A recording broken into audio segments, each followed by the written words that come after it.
Projet d'étape, deuxième partie, fiche d'analyse de vos entreprises. C'est la première remise à faire qui est dans votre échéancier. Donc, vous êtes retourné au cours 2, vous double-cliquez sur fiche d'analyse de vos entreprises et vous allez avoir ce document.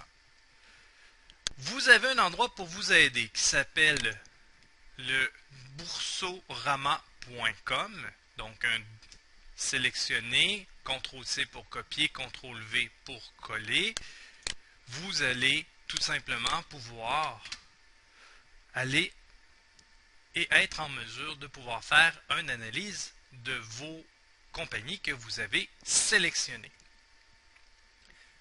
Maintenant, prenons une de nos premières. Donc, prenons Apple.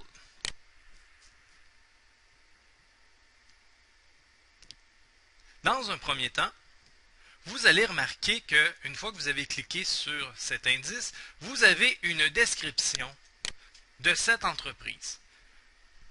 Cette description vous permettra de répondre à la plupart des questions que vous aurez à répondre. Donc, on voit le descriptif, on voit l'historique de la compagnie, on voit ses transformations. Dans le cas d'Apple, on voit ses produits.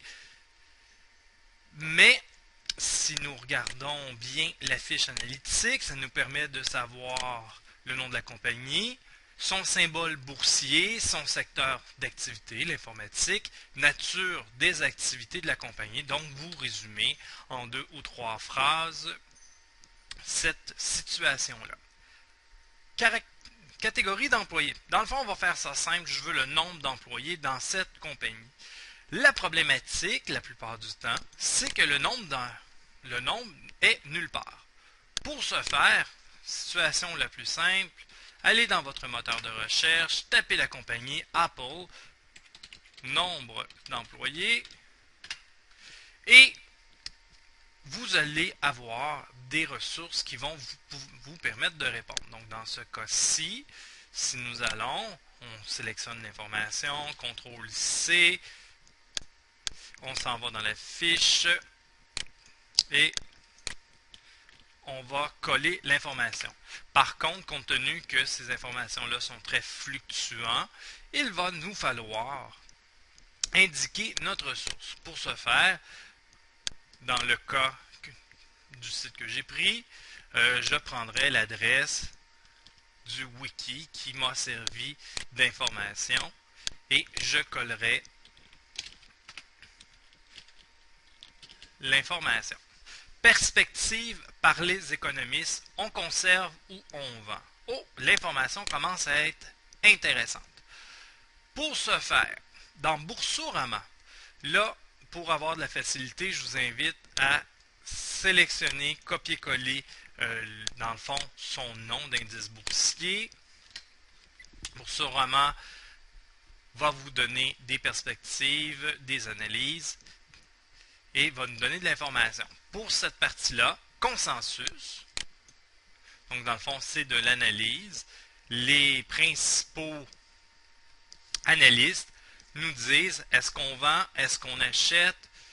Actuellement, un indice dans leur échelle de 1,65 nous dit qu'il faudrait en acheter pour augmenter ou si vous en avez, vous les gardez tout simplement.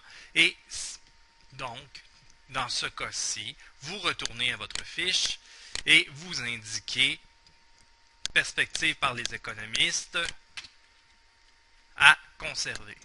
Compte tenu que je suis dans un tutoriel, j'ai des limitations au niveau de certaines fiches de travail. Prix de l'action au départ, vous retournez pour voir. La quantité, c'est l'unité. Et la valeur de l'investissement. Toutes des informations que vous allez retrouver dans votre portfolio de la simulation boursière. Donc, ça va réapparaître. Votre prix d'achat, 96,93 $. Nous avons acheté, selon mon exemple à moi, 130 actions à un coût de 12 568 et 40 $. C'est les informations pour compléter. Prenons un exemple qui ne fonctionnera pas bien Québécois. Québécois étant francophone, on va prendre les lettres. On va aller dans Boursorama et on va réaliser qu'il y a très peu ou pas d'informations pertinentes sur cet indicateur. Essayons notre stratégie. Québécois Inc. Et vous allez constater que le moteur de recherche de ce site français-là nous donne un peu d'informations, mais l'ensemble des données est vide. Donc, c'est un effort à faire au niveau de notre langue seconde, de l'anglais.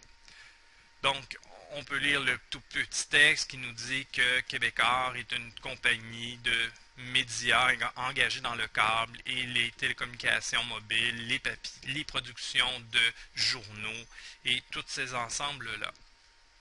Évidemment, avec votre moteur de recherche ou si vous avez utilisé Chrome comme au lieu de Explorer, à certains moments, vous allez avoir la capacité de cliquer sur traduction. La traduction automatique de ces outils-là, c'est très ordinaire. Par contre, côté analyse, l'analyse, elle est un petit peu plus difficile à saisir.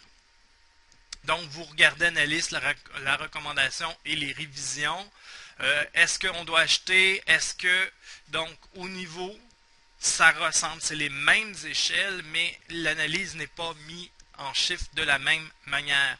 Par contre, si je regarde sous-performe à vendre, aucun analyste a mis dans cette situation-là. Donc, si je constate et je conclus, je pourrais conclure que le titre est à acheter, tout simplement. On en achète et on les conserve.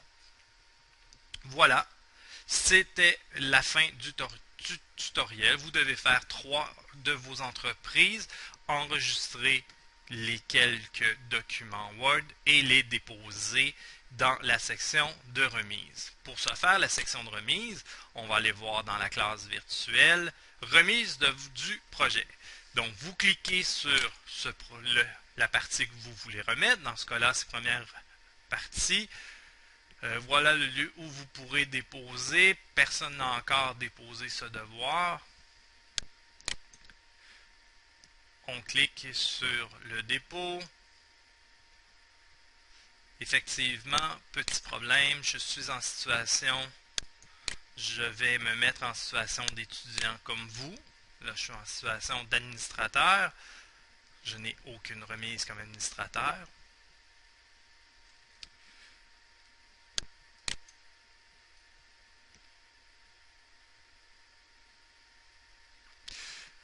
Dans cette icône, quand vous aurez le rôle d'étudiant, vous aurez un double clic et vous pourrez le remettre.